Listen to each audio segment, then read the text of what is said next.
Hey everybody, I haven't made a video in like 2 years, but I have good reason.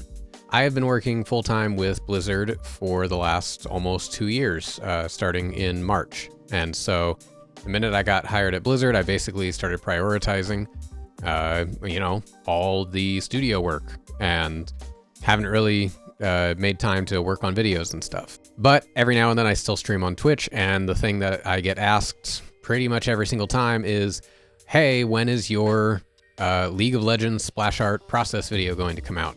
The one about this girl. And then after they ask that, then I just stop streaming altogether. But here I am. I'm finally dedicating time to putting this together. I was going to do some bigger, larger, big fancy video, and honestly, it doesn't really matter. I'm sure most people just want to know what the process is. They just want to see the time-lapse video or whatever. And that's what this video is going to be. All right, I'll shut up now. Let's watch the process. So it admittedly has been a while since I've done a splash art piece. Like I said, I've been working for Blizzard for the last couple of years now. And once I started working for them, could not continue to work on splash art images. So I'll do my best to remember exactly my my thought process at this time and the workflow. What you saw there initially was me just kind of drawing the character. You'll see me kind of in and out doing that. Kind of doing these weird character studies, not weird, just like little character studies to kind of brush up on the shapes and forms, get acclimated to what the character's doing. And beyond that, I'm spending this first part basically just practicing. This is just a really long warm-up.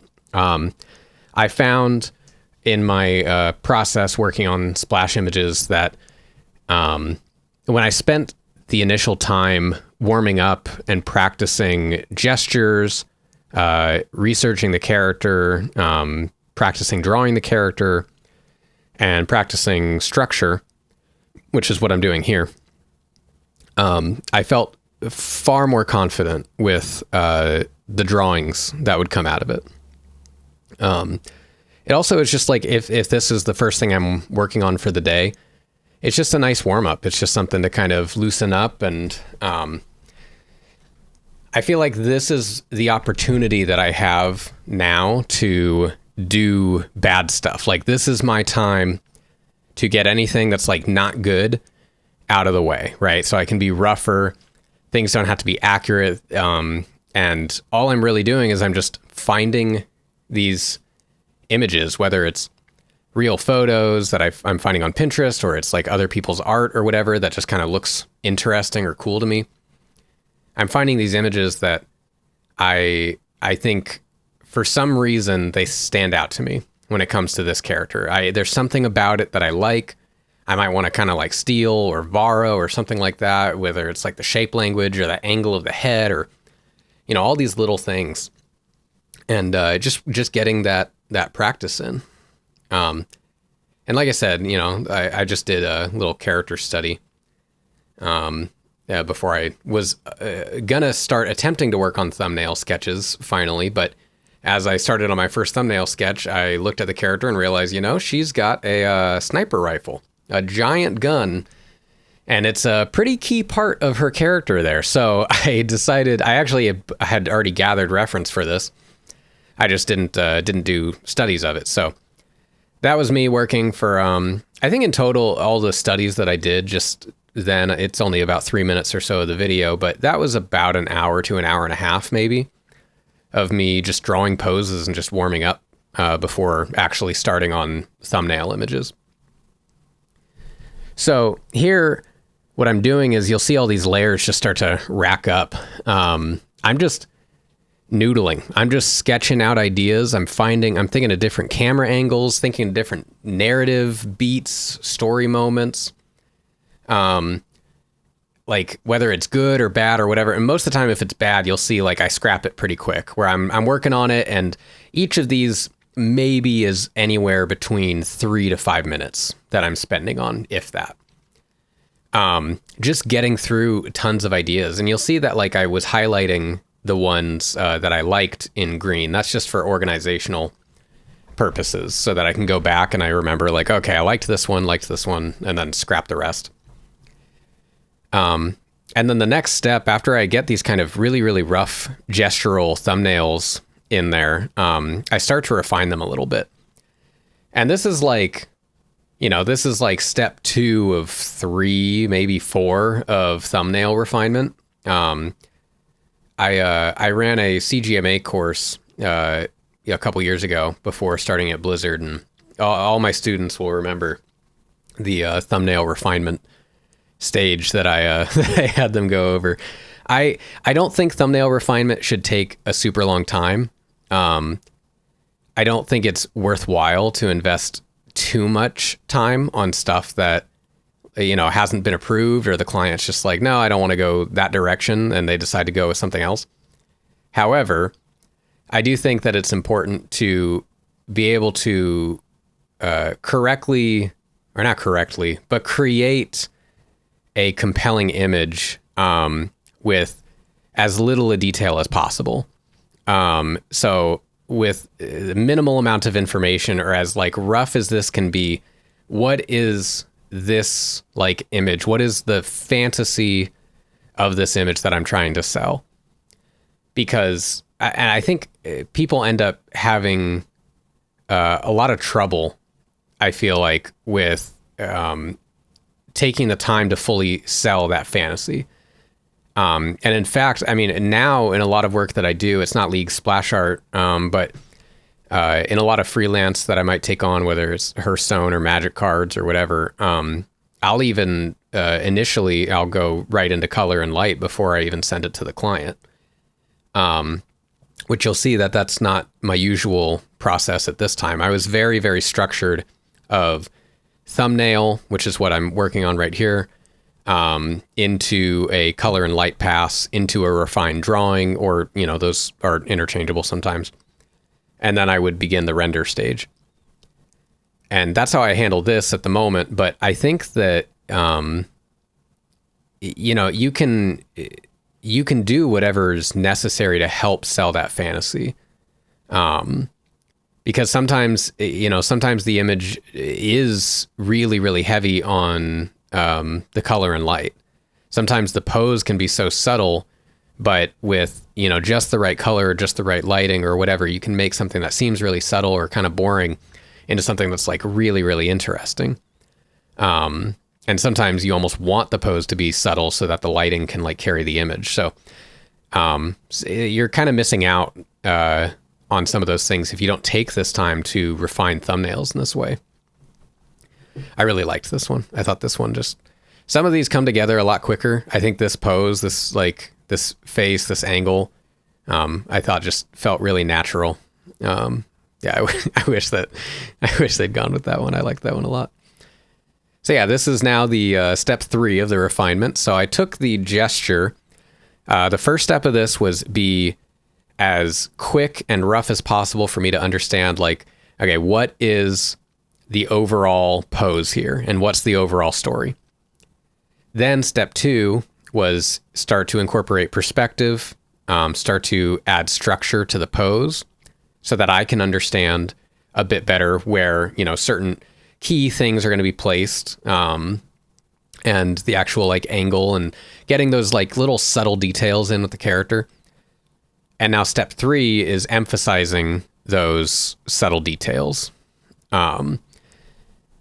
And so you'll see like little things where I had one face that was, it's just like a line over it and there's no eyes or anything like that. And then I kind of added the eyes in. And now this one, I'm like really trying to get that head tilt, that like kind of calm, like almost like cocky kind of head tilt where it's almost nonchalant, because it's so subtle. But if you can sell, like I keep saying, if you can sell that narrative with really, really subtle, things with the anatomy, with the facial expressions, with the camera angle, or even like subtle lighting, like I think it just helps. It helps the client see where your vision for that image is going. Because I think sometimes if you don't give enough information, in a future step, you could send it to the client and the client's going to be like, oh, okay, I did not expect this to be where the image ended up going. And, this was still kind of not early on in my splash art career. For League, yes, but I worked on maybe 40 or so, if not more, Smite splash illustrations over the course of a few years. And worked on a lot of Legends of Runeterra work. And then in total, I think I maybe did about 8 League splash images. And my process started to become a lot more refined. And I ended up spending not necessarily more time in the refined thumbnail stage, but I got to that refined stage much faster because I started to see what was most important. What was most important to capture in that stage. So here, you don't really see it when it's all sped up like this, but the client picked a thumbnail. They picked this angle, but they wanted the pose to be slightly different, or they eventually want the pose to be different. I don't know if they decided on the pose being different yet. I don't think they did. And so this is me starting to kind of clean it up.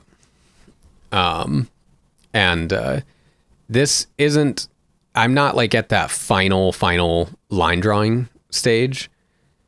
I'm starting to clean up the pose here. This is, technically this isn't really me working on the final drawing. The client wanted changes to the pose. And I had a lot of struggles getting kind of what they wanted. I think they were requesting that they wanted her to be reloading or something like that, or they wanted the gun to be like up and at an angle, but it just like wasn't, it wasn't going to fit this angle. The pose was going to have to change like pretty drastically. And so I'm kind of working on this and figuring it out. And I'm basically getting like a pitch ready to send. I think I sent it directly to West Studio and ask the art director that I worked with was Ming Chen Shen, who's a fantastic artist. I'm so lucky that I got to have him as my art director because, oh my gosh, his drawovers were perfect. And he made my splash art a lot better than it actually was probably going to be without him. So, but I remember I think I sent him an update and I told him, like I'm having kind of some struggles figuring out how to get this motion that they want to have just right without having to drastically change this.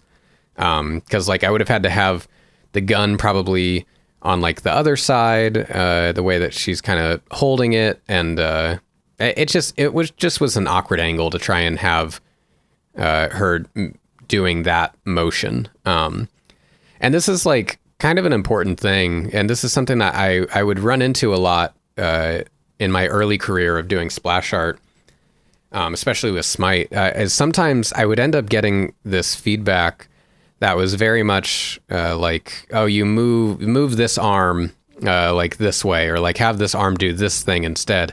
And the problem is, a lot of the times, the reason that I refine thumbnails to the point that I do is because I'm trying to show that like this is the flow of the image.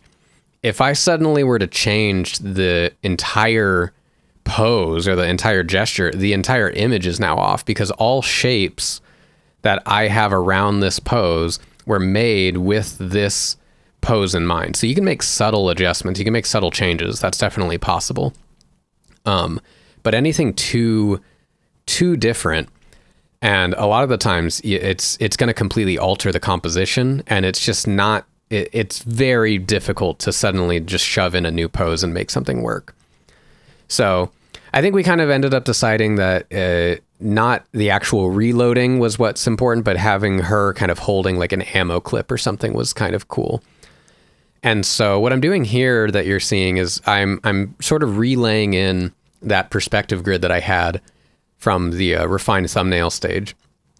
And I got into the habit of doing this a lot, where a lot of the times it was very difficult for me to imagine the full perspective of the pose. And I ended up actually having a lot of issues when I would try and just work on this pose without kind of zooming out and considering the pose in the entirety of the perspective that I'm implying here. So I'm illustrating basically more of the scene and showing more of the character as if the camera were to be extended or the canvas were to extend out a little bit more. And the reason I do this is to try and get a realistic sense of where the ground plane is. And also that way I can sort of set up the rest of the environment in 3D space more realistically. It's a lot more work and it's very difficult. And in fact, what you're about to see here, this is, I don't know what else to call it. This is the gauntlet of splash art for me. Rendering is not that big a deal. You could always render more. You could always, make things tighter rendered. Rendering is definitely a different type of an art for sure. It's not just about tight rendering by any means. But I think this is really where stuff takes the longest, because whether I get the drawing right now or I get the drawing right later, if the drawing's not right, the splash image is going to suffer. I don't even want to just say splash image. The image is going to suffer. Getting drawing down is so important when it comes to illustration as a whole. Now, drawing has a lot of different, there's different aspects of drawing. I think for me, when it comes to splash art in particular, a lot of Riot-based IPs, there's a heavy consideration of 3D space and structure, as well as having an interesting silhouette. And part of that interesting silhouette is making sure that your gesture is really strong. And that combination of having interesting shape design with a good implication of 3D space, with a very, I don't want to say dynamic gesture necessarily, but something that feels very either natural, fluid, something that fits the narrative. So sometimes it could be dynamic, sometimes it's not. But something that fits. And you can see here, I'm at a certain point, I just can't get this quite right. So this is actually an image by Maki. Sorry if I'm not pronouncing that right. Maki was an artist at Six More Vodka.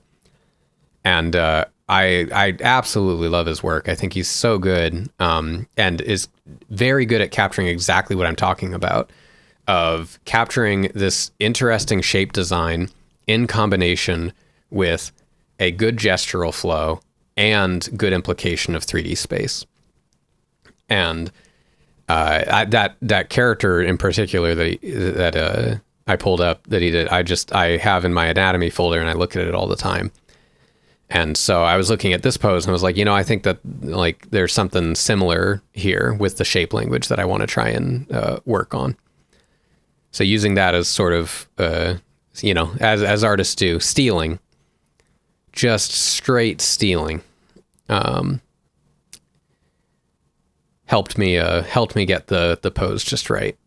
And again, it's like everything is in 3 stages, right? This is my, I think, second refinement of my refined thumbnail that also took 3 stages. And now I'm working on this even more. And I think I might even refine it further than this. This might be the last. This is probably the final line drawing.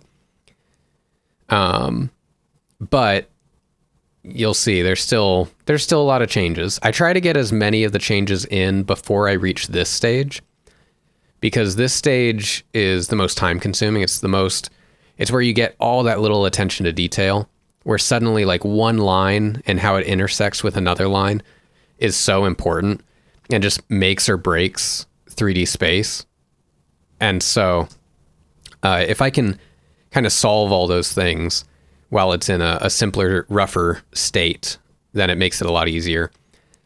And even here, with the gun, it showed earlier that I kind of overlaid the concept, and all I'm doing is basically taking a flat version of the concept, adjusting it in perspective, and making sure it's not flat. I think that's a very, very common thing that I see a lot of new students or newer artists do, which is when there's some sort of a weapon, they might take it and kind of overlay it in the image, but then it's just one flat image of this weapon. So I always try to make sure there's at least a subtle angle so you can kind of see the bottom of the weapon a little bit, as well as it kind of going back into space. But I don't want it to go back into space exactly with the perspective lines, which again, it's a very subtle thing to try and make something feel natural. If everything is receding into space in the same direction, it kind of makes it all feel samey, and it basically creates like a bunch of weird tangents as the whole image sort of feels like it's all going in that one direction. Sometimes you can get it, you can use that sort of technique to capture motion, and it's useful for that. But what I tend to try to do is it's not so important about it following perspective lines as much as it is important making sure that it's going to land along the same horizon line. Because if everything is going out into the horizon based off of that camera position, then you need to make sure that everything else is also going to sort of fall in line with that. And so, like I said, here kind of when I zoom out, you can see how I'm able to start placing in these robots in the background, and some of them are going off of the actual canvas, but I'm able to see how these shapes are going to overlap. And I know that if I place this thing here, it's going to feel right. It's going to feel grounded in that 3D space.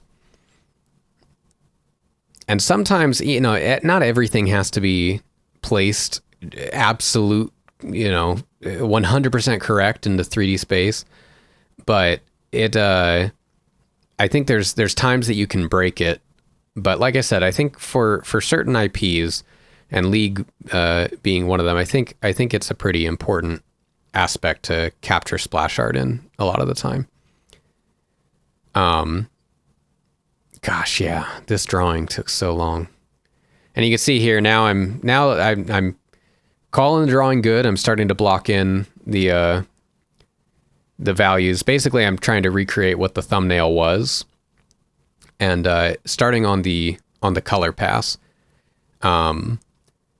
And I don't know if I actually got the footage of it. I know I did a color thumbnail stage. I think this might be me blocking it in. But my method for this has changed over time. And I wish I could get my newer method. I'll put some of my newer color thumbnails onto the screen so you can see this. It's for one of my last Smite illustrations. When I was working on this, I kind of was still using a lot of color layers, a lot of overlay layers. A lot of it was color tinting and color shifting, and maybe, adjusting some of the direction of the lighting and stuff. I think lighting direction is that's something that like can really, really change and impact an image. But, I think like with everything, as my, process developed, I just was spending more time in each stage. And it's not necessarily spending a lot of time so that I can, get the client all of these options, because that's not a bad thing. It's good to be, it's a good aspect to be a hireable artist, to be able to provide a lot of different options for the client to see. But it's also just showing, it's making sure that I'm protecting myself almost in the future, that I'm not setting myself up for failure. And there's plenty of times, like I've worked for outsourcing studios. I've worked for a lot of, I've worked in collaboration with like a lot of other artists. And there's a lot of times that artists will kind of be pretty quick with the color stage. And actually, no, I mean, looking at this, I think this is pretty close to the process that I would do, although I would spend a little bit more time on some of them. And yeah, now this is me starting to render. But I would work with other artists, and I would take kind of their color thumbnails and start to work on it. And the problem is that if you don't have certain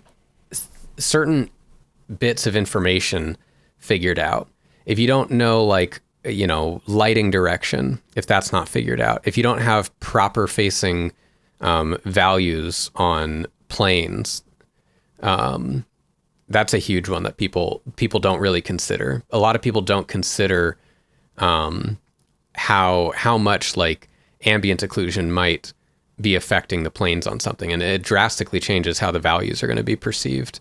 And especially if you're rendering something like realistically, then what your lighting is super important to figure out. And if there's going to suddenly be a completely different, if there's suddenly like a really dark value, because that's just kind of what looks natural, it looks weird to not have a dark value in that spot because you're trying to light it in a realistic way. But you didn't plan on that. And so now there's just this weird spot of value. Now suddenly you have to fix something, but you have so many things defined already that it's difficult to fix. And what ends up happening is this sort of, this butterfly effect where one fix then makes another fix and makes another fix. And I think you'll even see that here. I mean, there's always stuff that has to be adjusted later on. It just happens. And I always have it with different splash images. So you'll see as I'm rendering here, I'm using the lasso tool a lot. And this is a process that I got pretty comfortable with when I was working on Legends of Runeterra. It was a way that allowed me to quickly block in large shapes and use a large soft brush to sort of start to imply gradations and getting that sort of plane information in there. Planes like, you know, the planes of a face or whatever. Thinking of things in these sort of like segmented, three-dimensional simplified objects helped a lot with my rendering. It made it a lot quicker, and it made me understand lighting a lot better. So here you'll kind of see I'm drawing all these perspective lines. I'm kind of following the perspective grid that I've got, and I'm doing that following the top of the head of Caitlyn and where her feet are in perspective, and having it go back so that I can make sure that when I put these other figures in space, that they're relatively going to be like normal height. You know, I don't want not everyone has to be the exact same height, but I want to make sure that it's not going to seem weird. Someone's not going to seem like super tall or whatever in comparison to Caitlyn. So it's small stuff like that. You know, I feel like a lot of people don't do that type of thing, and it's a pretty common basic thing that people learn early on, right? Of following perspective grids in order to make sure you have something of similar height. But I feel like a lot of people kind of skip that step. And again, it's the same reason I think drawing is so important. Is drawing makes or breaks the reality of your image a lot of the time. And what's funny is it's the stuff that you don't notice when it's good. That's the stuff that is really, really hard to capture. You know, it's obvious when someone seems like really, really giant in comparison to someone else. But when it's normal and they're just kind of a normal distance or a normal height, it doesn't seem off, you wouldn't think of it, right? You don't think of it as something that's really difficult to pull off or capture, but it is. So I'm kind of inserting some like small photos of debris and stuff like that. And sometimes I'll use this as just like a base, and I'll like really, really lower the opacity, and I'll just kind of block in some general shapes with the lasso tool on top of it. I don't, most of the time, especially with like League stuff, I really don't like seeing anything that looks even sort of like an image or like a realistic photo texture. So I try to avoid that as much as possible. And so I really try to make sure that if I'm using it, it's just a base and it's going to change significantly afterwards. And you can see I'm adding a ton of dust. I think I add way more than this. I add so much dust and debris just to keep pushing the values back.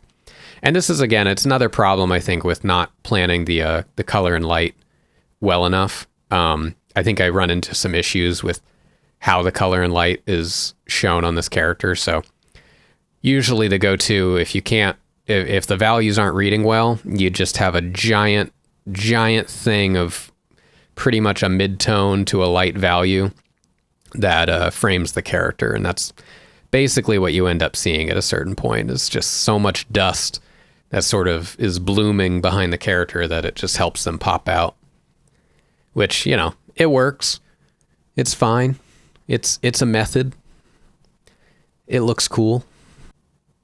Yeah, so a lot of the time too, when I render, if it's not the lasso tool into into a soft gradation with a soft round brush, it's using just a hard, fully opaque brush. I think it's the standard one that comes with Photoshop, but it also has like pen pressure to adjust the shape size. But the reason I use that is because, I mean, it's like I was saying before, is that when I started thinking of things more in simplified 3D shapes with planes to them, and considering more of like, okay, where's the top plane, the bottom plane, the side plane, what plane is receiving what light source, how much of that light source is it receiving, etc. It made it a lot easier for me to render really quickly. Now, that was, you know, very commercially minded. I got a render fast, render quick type of rendering. It's not like that's the way to render, right? It's just, if you need something to look painted and like it has form quickly, then that is definitely a method for sure. But yeah, you can see here, even with the bags, really it's a solid opaque brush to get that plane, that front facing plane that's receiving lighting, having a slightly darker value on the bottom plane, a slightly lighter value on the side plane, using another solid opaque brush to get that sort of a pouch like lining around the outside edge. And then from there, I can add detail. You know, I add little hits of detail where maybe it seems natural. Usually it's the area that's either lit the most, or it's the one that's facing the closest to the camera. I think this splash might have been the fastest that I worked on. The deadline for the splash, I think, was shorter than normal. I think this deadline was maybe 4 or 5 weeks, and I think normally I would get about 6 to 8 weeks for a splash image. And so it ended up being pretty quick. I think in total, from start to finish, was about 21 to 22 hours, which is pretty fast for in comparison to my usual splash art. I feel like normally it would take me about anywhere from 30 to 50 hours. Like I said, a lot of that simplified rendering though, as well as being able to push a lot of shapes further into the back so that I don't have to detail them. Like, I think that stuff kind of helped save a lot of time. See, I don't need to put details on a robot head if a lot of dust is just in the way. And yeah, once the bulk of a lot of the render is kind of blocked in, the reason I like blocking in with simplified either lasso tooled shapes or just solid opaque brush shapes is because I can then go back and always add additional details. I can push back shapes that I don't think should be as prominent, and yeah, just add extra, I don't know, an extra little bit of detail to help something pop out some more. And a lot of the times while I'm working on these splash images too, there was other images in the resistance skin line. So I would look at those, or I'd look at other splash artists. I had a whole, I had a whole folder filled with different splash art that I really liked, that I would just be sorting, kind of going through and making sure that everything feels like it's on style, that I'm kind of hitting the mark. And you're not really seeing this in this kind of version with everything being so sped up. But a lot of the time, I mean, I would be sending updates every week basically. Sometimes a couple a week if it were internally to a West Studio.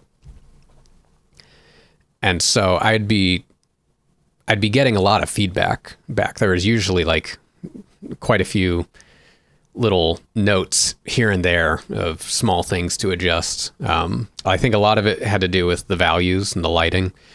And again, it's like I said, that's why it's so important to make sure that those color thumbnails are more refined so that you don't run into those problems. One of those notes was kind of one they were talking about here, that this guy in the back, I don't remember his name. I don't play League of Legends, I'm sorry. Guy in the back, leader guy, he it looked like he was kind of standing on top of the gun as opposed to standing on top of the robot. So moving him down made a lot of sense. And you can see what I'm doing actually there in the background is I basically just took some concept art of Piltover, which I believe that's the city that this was supposed to take place in. I took some flat images of Piltover buildings and just kind of overlaid them with some perspective. And then just kind of started carving into the shapes a little bit using that fully opaque brush. And I don't know, it turned out fine. I can kind of do that with like League or other IPs and stuff. Is obviously like I don't rip like an entire image straight from a particular artist or anything like that. But if there's some sort of internal world guide or something like that, or concept art of a certain specific thing, right? Like taking the gun straight from the concept and putting it in here and starting to draw on top of it, it just kind of speeds up the process a little bit. So here I'm going in, I'm adding just little bits of more detail. I have what I tend to do is I keep a folder on top of everything that I label as just final. It's my final folder, and that's what has all my layer adjustments.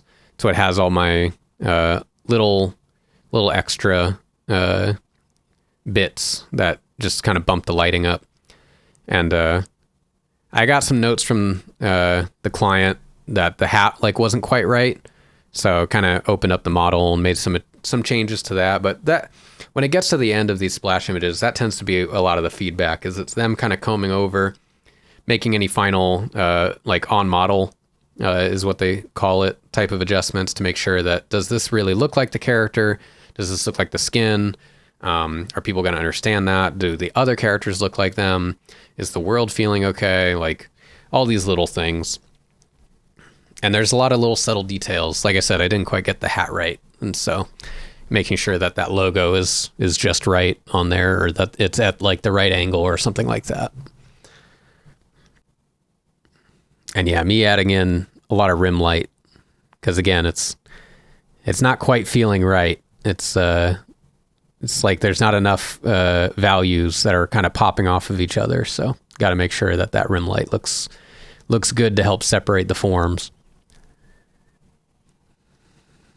And there's some change with the girl in the back, that they didn't want her like lifting up the robot finger or something, because it like didn't quite look right. It didn't look like she's really struggling under it. So instead, the robot's finger is just kind of being lifted by some rubble, and she's just kind of climbing out of it. And a lot of that background, like pumping up of value and color and stuff, I'm just using a color dodge layer that's painted in all black, and then I'll take white or some bright yellow or something and kind of use that with a really, really large soft round brush, kind of apply that glow. I think this was some more feedback on the gun, mentioning that it wasn't quite on model. But yeah, I mean, a lot of these changes, I think what ends up really hurting you in the end is just, like I keep saying, not making sure that drawing is good. If that drawing's not good, the amount of things I'd have to change at this stage would just be insane. And what ends up happening is, because the drawing's not good, suddenly when you change the silhouette of one thing, you have to change the silhouette of another thing. And like I said before, it's like it's a butterfly effect, and it just kind of ramps up from there. And there's been splash images that I've had to change the drawing pretty substantially. And yeah, it almost always ends up hurting it in the end. But I don't think anything too crazy happened with this one. I think for the most part it was fine. Little changes like I'm doing here with the gun, little adjustments. Pretty much everything I do when I first start rendering, at least when I was working on splash arts like this, is it's all just that soft round, or it's that it's a soft round brush, or it's a fully opaque hard round brush. And then anything else is, I have a couple texture brushes for specific textures, but that was pretty much it.